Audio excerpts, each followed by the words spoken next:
Bonjour chers élèves. Le cours d'aujourd'hui porte sur la notion ordre et opération, n'est-ce pas, dans R. Comme vous le savez, dans le cours passé, nous avons vu quelques définitions, n'est-ce pas, des inégalités dans R. Aujourd'hui, on va voir ce que c'est ordre et opération, n'est-ce pas, dans R. Et pour parler, n'est-ce pas, les opérations dans R, il faut d'abord utiliser, n'est-ce pas, quelques propriétés. Nous allons voir quelques propriétés.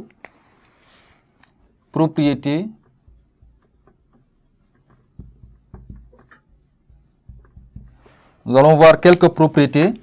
Alors, j'aimerais à ce que vous allez écrire, n'est-ce pas, les propriétés avec moi. A, B, C et D, des nombres réels.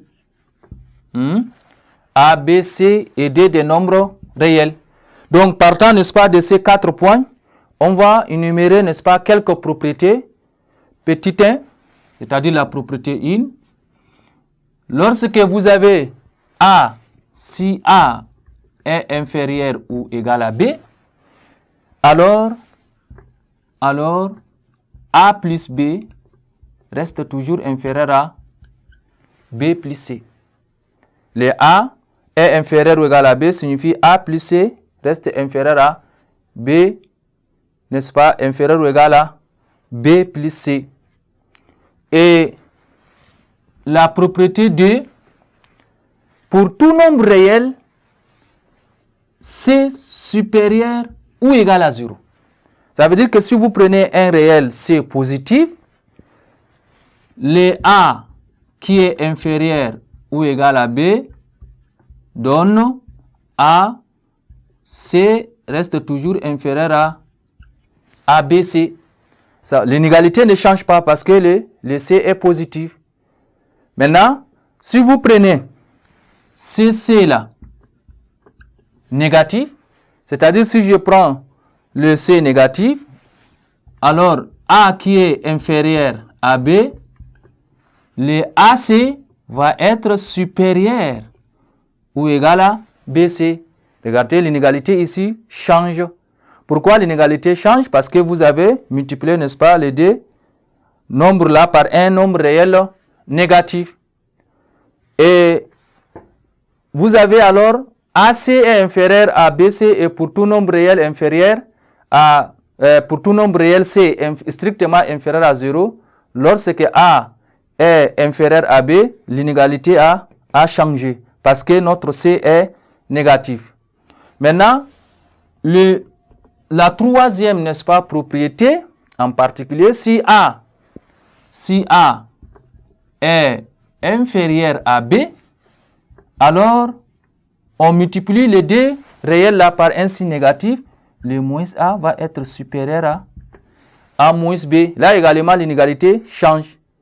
Et si A est inférieur ou égal à B, ça c'est la quatrième propriété. Et C est aussi inférieur à D. Alors, je vais additionner membre à membre. On a AC reste inférieur ou égal à B plus D. C'est-à-dire A plus C inférieur ou égal à B plus D. Nous avons la cinquième propriété qui dit ABC D étant de nombre réel et que lorsque A inférieur ou égal à B et C aussi inférieur ou égal à D, alors le AC reste inférieur à BD.